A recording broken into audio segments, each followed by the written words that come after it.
Hey everyone, it's Steve from the garden. This video, we're just going to do a quick tour of some of the trees I got flowering to see how everything's going. I have several trees that are really flowering well this year and for the first time.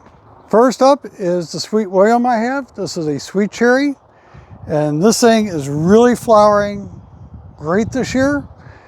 Now, the past 2 years I've had, just like a couple flowers on it, but you can see this year, it's loaded up with flowers.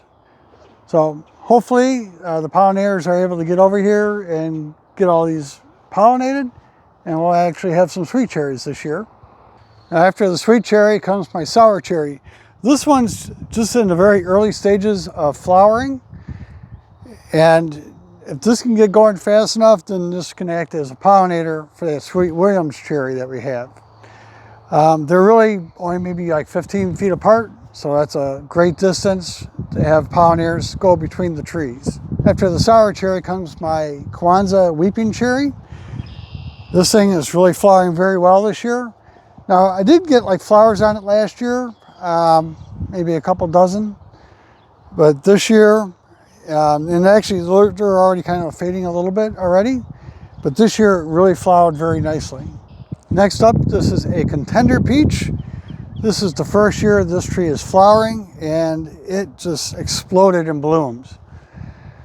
So if half of these end up fruiting, I'll have to like thin the fruit out because it'll be overloading this younger tree. A little close up of the contender peach. You can see just how many flowers are on this tree this year. This is another contender peach, and it is also flowering for the first time. Now, both contender peaches were planted at the same time, but for whatever reason, the other one is actually flowering more than this one is, even though this tree is actually taller and a little bit larger overall. I guess it needed just a little extra time to get going. We'll also do a close-up of the second contender peach. Now you can see, like in here, this is a good example. This is a little bit different from that first one. Some of the flowers are like a deeper pink, and some of them are more pale on this tree. Here, two right next to each other.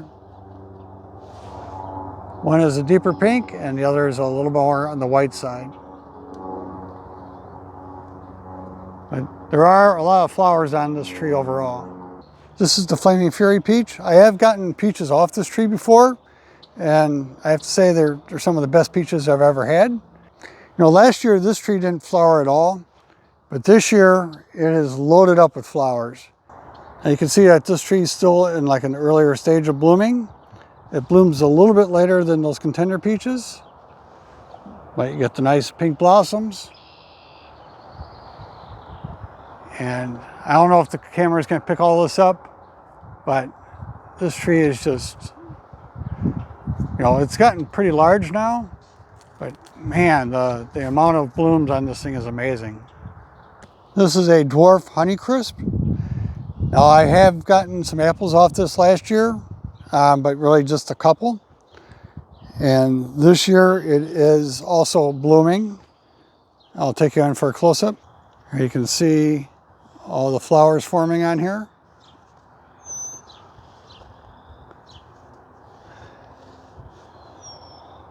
One of the things I'm going to do with this tree this year is once the fruits start to form, once they get about this big, I'm going to do something to kind of protect the fruit, because I did have squirrels or something kind of get into these a little bit, and the birds, they start picking at them. So I think I'm going to take like some Agribon 15 or something like that and kind of wrap the fruit with the Agribon 15 to discourage the pests from getting into them. Now, the couple apples that I did manage to get off this tree last year that the animals didn't get to is fantastic. They were ready probably like, I think there was like mid-September, somewhere in there, mid to late September. But very excited to see this going. This one is an Arkansas black apple, and it is flowering for the first time. And we got buds going on here. That's another one right there. The Arkansas Black Apple is not an apple for fresh eating. It's a variety that you grow when you want to make your own apple cider. It has more tannins in it. So you combine this with Honeycrisp and like that sweet tart apple I have that came with the house to make apple cider with that. But this adds like a depth of flavor by adding a variety like this to it. This is a Granny Smith, and this does have some flowers on it. Now, I think I had one apple on this tree last year, and this is producing more flowers this year, although it probably will be another year before it really starts going. But here you can see the flowers we got going here. Another one there. You can kind of see the one back in there. This apple tree came with the house. I just call it a sweet tart because I have no idea what variety it is, and the apples don't appear to look like anything I've ever seen before, and haven't been able to find the exact same type of apple online to find out the variety.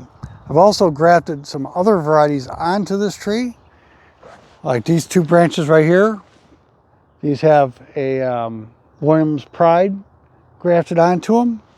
And over here, this is another graft. I don't remember what the variety of this one is offhand. I would have to look inside the house to figure it out. If I do, I'll put a little message down below. This graft, this is called Flamuse. It's supposed to have a sweet, slightly tart flavor to it.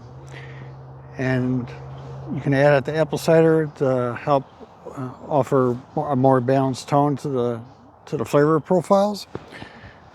This variety can be eaten fresh. Besides the fruit trees, I also have this American Redbud. This thing loads up very well every year. This tree is, I don't know, I mean, it was obviously quite old when we got here, and we've been here for at least 6 years, so every year it puts on a show. I hope you enjoyed that little quick tour of the flowering trees. If you have any questions, you can leave a comment down below, and I'll do my best to answer them. Until next time, I hope you enjoyed, got something out of this, and we'll see you on the next one.